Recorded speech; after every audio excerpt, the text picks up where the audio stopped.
नमस्कार दोस्तों, मैं आप सभी का अपने एक नए वीडियो में बहुत बहुत स्वागत करता हूं। दोस्तों, आज मैं आ चुका हूं भगवान भोलेनाथ के सवारी के वाहन महाराज नंदी के इस ऐतिहासिक मंदिर पर, जो कि 16वीं शताब्दी में बनाया गया था। चलिए चलते हैं।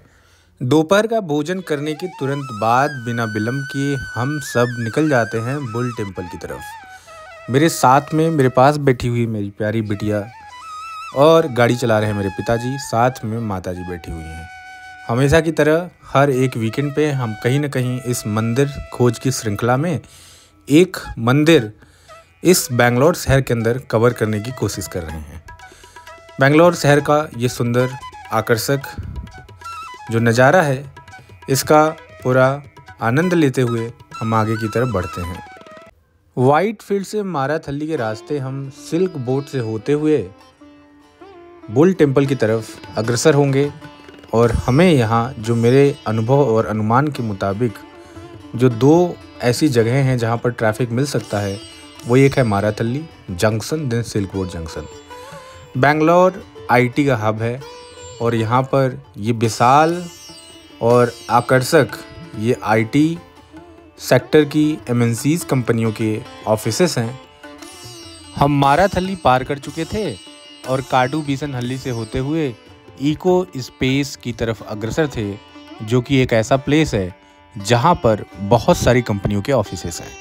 तो बेंगलोर में तीन जो है डेस्टिनेशन, एक इको स्पेस, इको वर्ल्ड जो सरजापुर एरिया के आसपास है आउटर रिंग रोड पर, एक वो, दूसरा आपको मिलेगा वाइट फील्ड, तीसरा electronic city. These are three major places where almost big companies offices are basically established, and then there are many offices which is across the Bangalore for different companies। तो चलिए इस video में आगे की तरफ बढ़ते हैं और इस ट्रैफिक से जूझते हुए हम बुल टेम्पल जल्द से जल्द पहुंचने का पूरा प्रयास करते हैं। अब हम कुछ ही देर में सिल्क बोट क्रॉस करने वाले थे, जो कि एक मेजर जंक्शन है और एक बड़ा सिग्नल पॉइंट है जिसपे काफ़ी वेट करना पड़ता है, और उसके बाद हमारा रास्ता सुगम हो जाएगा और जल्द ही हम पहुंच जाते हैं बुल टेम्पल।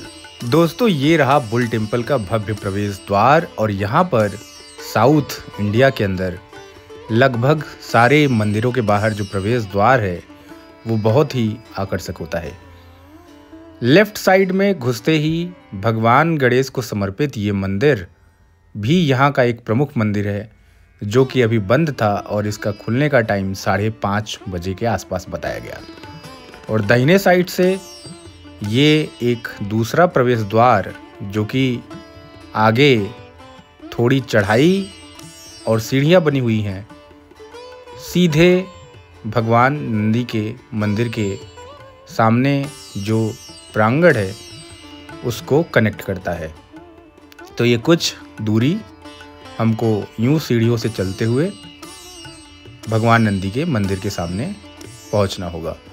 और यहाँ पर इन रास्तों से चलते हुए जब हम बाएं और दाएं साइड देखते हैं तो यहाँ पर बहुत सारी कलाकृतियाँ बनाई गई हैं, और ज़रूर ये कलाकृतियाँ कुछ संदेश देना चाह रही हैं, और मैं शायद ये समझ रहा हूँ क्योंकि भगवान नंदी को समर्पित ये मंदिर है, जो कि भगवान शिव के वाहन के साथ साथ ही कृषि में कृषक के सहायक के रूप में इस धरती का सीना चीरकर अनाज उत्पादन में और लोगों के भरण पोषण में इनका बहुत योगदान हुआ करता था। हालांकि आधुनिक समय आ चुका है, आधुनिक मशीनें आ चुकी हैं, जिससे इनका वो उपयोग नहीं रह गया, लेकिन इनका बहुत उपयोग हुआ करता था। और उसी महत्व को दर्शाने के लिए यहाँ पर किसान और बैल का वो जो कलाकृति था यहाँ पर बनाया गया है, जिससे कि कृषि में इनकी भूमिका को बताया जा सके, दर्शाया जा सके। और मंदिर की भी कहानी कुछ इसी तथ्य से जुड़ी हुई है, जिसको मैं आपको आगे बताता हूँ। इसी बीच मेरी बिटिया को ये साइड में कुछ दुकानें थे जहाँ पर बच्चों के लिए खिलौने और कुछ जो है आर्टिफिशियल ज्वेलरीज और ये आइडल्स मिल रहे थे, और वो किसी भी दुकान पर जाकर कोई सामान ऐसे उठाती है जैसे कि उसका अपने घर का सामान हो। उसको क्या पता कि ये सामान पैसे देकर ख़रीदा जाता है लेकिन हमने उसको समझा बुझाकर जो उसको चाहिए था उसको दिलाया। ये देखिए मंदिर का भव्य प्रवेश द्वार, बुल टेम्पल मतलब नंदी महाराज के मंदिर का ये भव्य ऐतिहासिक प्रवेश द्वार से हम अंदर की ओर दाखिल होते हैं। और ये वो मंदिर है जो कि प्रमुख मंदिर है और इसी मंदिर के अंदर भगवान नंदी विराजमान है।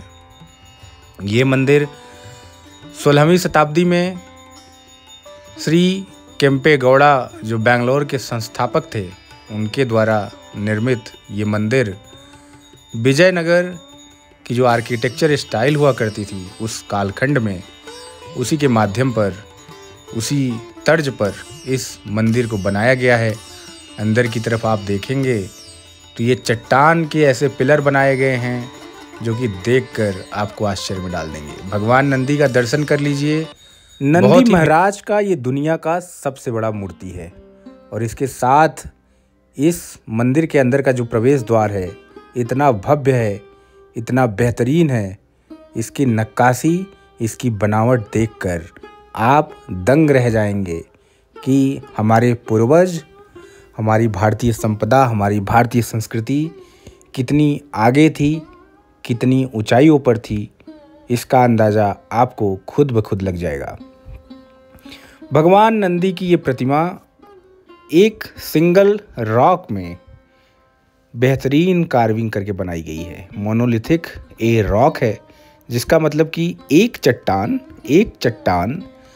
जिसकी बहुत बारीकी से कार्विंग करके भगवान नंदी के इस बेहद सुंदर स्वरूप को उकेरा गया है।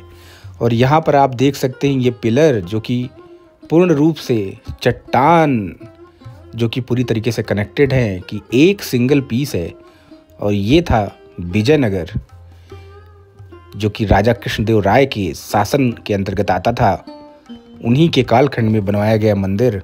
कितना भव्य है, कितना ऐतिहासिक है। 16वीं शताब्दी के आसपास मतलब कि आज से 400 से 450 साल पुराना ये भारतीय संपदा हमें अपने इतिहास पर गौरव कराने के लिए काफ़ी है।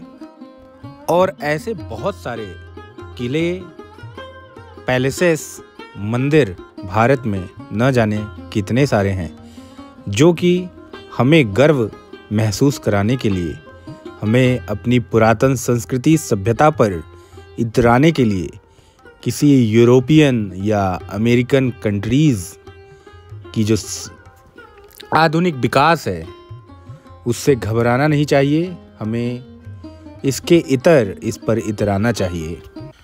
साथ में आधुनिक विकास को भी आगे रखकर एक फिर से पूरे विश्व में इस देश के पुरातन संस्कृति, सभ्यता और सनातन धर्म का जो डंका है पूरे विश्व में फिर से स्थापित हो, यही होना चाहिए। उसके लिए हमें आधुनिक विकास, पुरातन विकास और हमारी जो संस्कृति है, इन तीनों के तालमेल को बनाकर कुछ इसी तरीके से हमें आगे बढ़ना होगा। और ये देख सकते हैं मंदिर का पिछला हिस्सा है और यही जो है मेन गर्भगृह है जहाँ पर भगवान नंदी आगे की तरफ विराजमान है।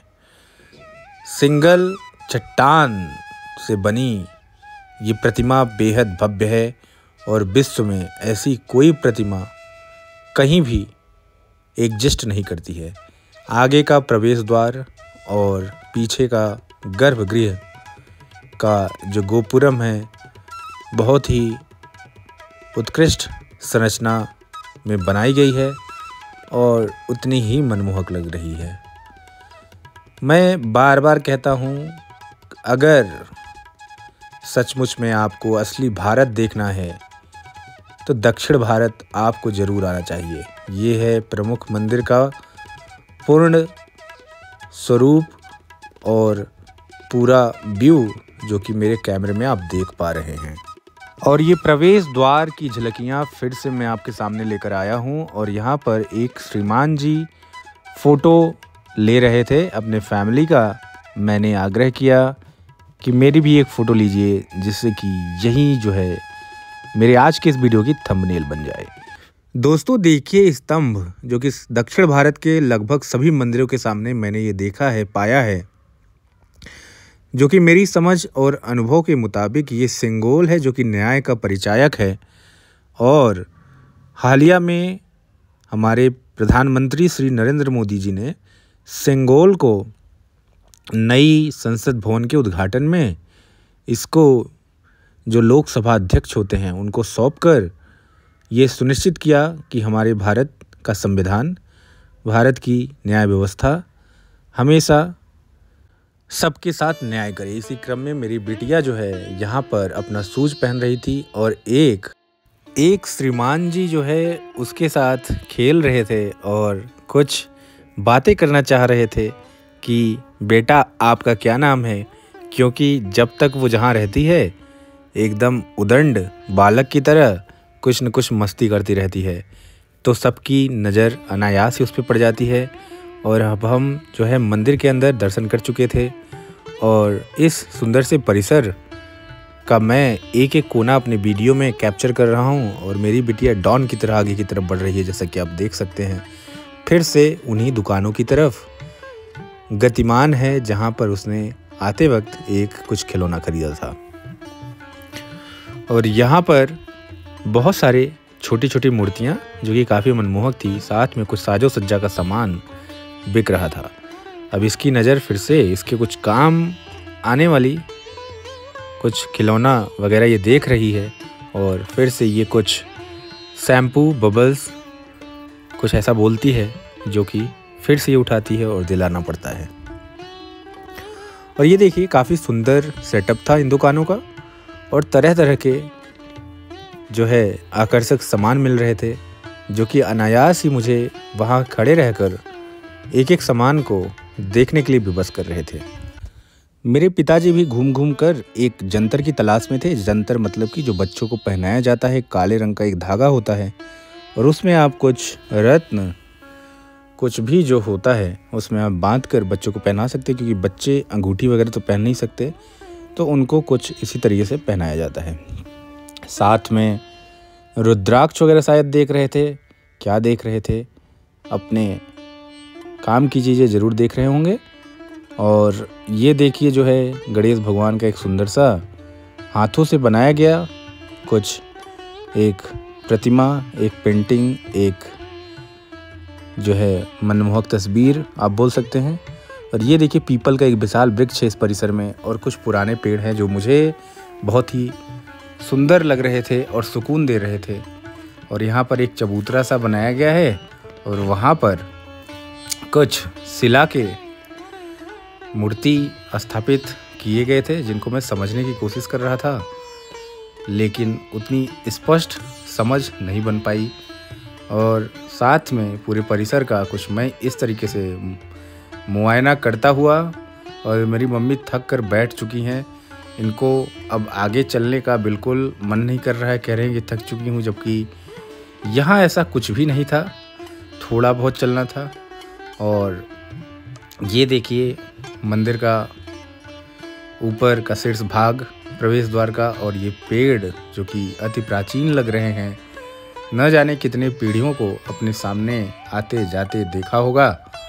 और ये देखिए ये दुकानें, फिर से मैं वहीं जा रहा हूँ और देख रहा हूँ कि क्या यहाँ मिल सकता है जो मेरे काम आ सकता है, और वही काम मेरे पिताजी भी कर रहे हैं। और अब यहाँ से आगे चलने का समय हो चुका है और हम सोच रहे हैं आगे की तरफ जाएं और देखें कि और यहाँ पर क्या है। ये देखिए ये नाग देवता शिला के रूप में स्थापित किए गए हैं और कुछ और भगवान की प्रतिमाएं यहाँ पर स्थापित हैं। और ये देखिए मूढ़ी, झाल मूढ़ी और लाई चना नमकीन जिसको बोलते हैं, उसका एक छोटा सा सेटअप, जो कि एक छोटा सा प्यारा बच्चा लगा के बैठा था, बेहद बढ़िया लग रहा था और सुकून दे रहा था मन को। और ये पूरा एरिया बिल्कुल एक पहाड़ी सा है, आप बोल सकते हैं, अनुभव कर सकते हैं। यहाँ पर बहुत सारे चट्टान हैं और यहीं पर इस मंदिर को बसाया गया है। तो मित्रों, मैं आपको एक बात बताना भूल गया। भगवान नंदी को समर्पित मंदिर किसी कालखंड में नंदी महाराज मतलब कि जो बैल हैं, जो हमारे कृषक के सहायक के रूप में काम आते हैं, यहाँ पर ग्राउंड नट मतलब कि जो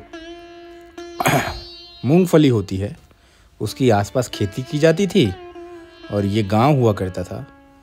और उस समय नंदी महाराज ने बहुत उपद्रव मचा रखा था इस जगह पर और लोगों की फसल को नष्ट करके बर्बाद कर दिया था। तो उनको मनाने के लिए लोगों ने, उनको खुश करने के लिए उनकी यहाँ पर एक प्रतिमा स्थापित करवाई, मंदिर बनवाया। और उसके बाद भगवान की ऐसी कृपा हुई कि नंदी महाराज शांत हो गए और कृषक किसान फिर से अपना फसल खुशहाल तरीके से बोने और उगाने लगे।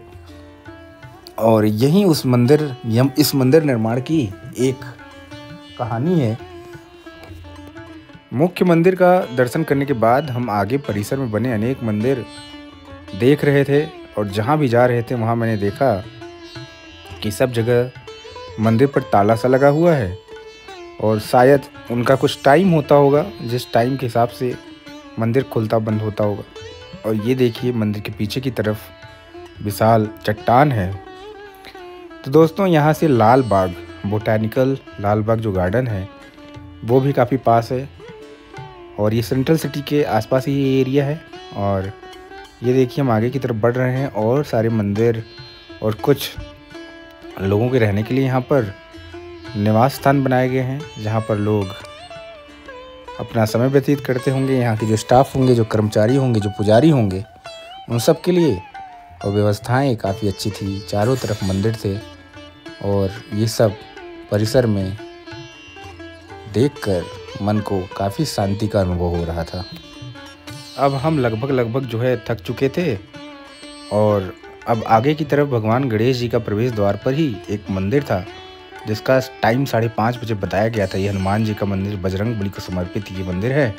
और ये हम नीचे की तरफ जा रहे हैं और ये देखिए हनुमान जी का मंदिर और हम नीचे की तरफ जैसा कि बता रहे थे गणेश जी का मंदिर है। और उसी मंदिर का ये जो है आपको गोपुरम और ये देखिए शीर्ष वाला हिस्सा दिख रहा है। और हम धीरे धीरे नीचे की तरफ अग्रसर हैं और यहाँ के मंदिर सचमुच बेमिसाल हैं, बेहतरीन हैं, आकर्षक हैं, आपका मन मोहने के लिए काफ़ी हैं। भारत की पुरातन सभ्यता का परिचायक हैं और कहीं न कहीं जिंदा एक सबूत हैं कि भारत की संस्कृति कितनी महान थी, कितनी एडवांस थी, समय के हिसाब से कितनी आगे थी उस कालखंड में। फिर से हमें एक पीपल का पुराना वृक्ष दिखा। पीपल का वृक्ष दोस्तों बहुत ही पर्यावरण के लिए, हम लोगों के लिए बहुत ही काम की चीज़ है। और यहाँ पर मंदिर जो है गणपति जी का बंद था, फिर भी मैं पिताजी आगे की तरफ गए और इस झरोखे के माध्यम से भगवान गणेश जी का आशीर्वाद लेने का निश्चय लिया। जैसे ही मैं आगे बढ़ा, अपने कैमरे के माध्यम से जूम करके ये देखिए गणेश जी की ये प्रतिमा, ये भी सिंगल रॉक मतलब कि मोनोलिथिक रॉक, एक चट्टान में उकेरी गई प्रतिमा के माध्यम से बनाई गई है। बहुत ही मनमोहक है, विशाल है और इस बेंगलोर शहर को अपना आशीर्वाद प्रदान कर रहे देवतागण यहाँ पर विराजमान हैं।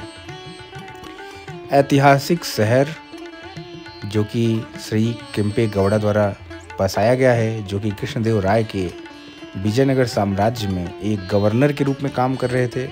बहुत बड़े योद्धा थे, किसानों के हितैषी थे और युद्ध करने में पारंगत थे, कुशल जो है योद्धा थे। तो दोस्तों, अब हम यहाँ से विदा लेते हैं। आशा करता हूँ कि ये वीडियो आप सबको बहुत पसंद आया होगा। अगर आता है तो इसे लाइक कीजिए, शेयर कीजिए, सर्कुलेट कीजिए। साथ में अगर चैनल पर नए हैं तो चैनल को सब्सक्राइब कर लीजिए। कल 26 जनवरी है और आज ही मैं आप सभी को एडवांस में हैप्पी रिपब्लिक डे बोलता हूँ। साथ में विदा लेता हूँ। जय हिंद, जय भारत, जय कर्नाटका, जय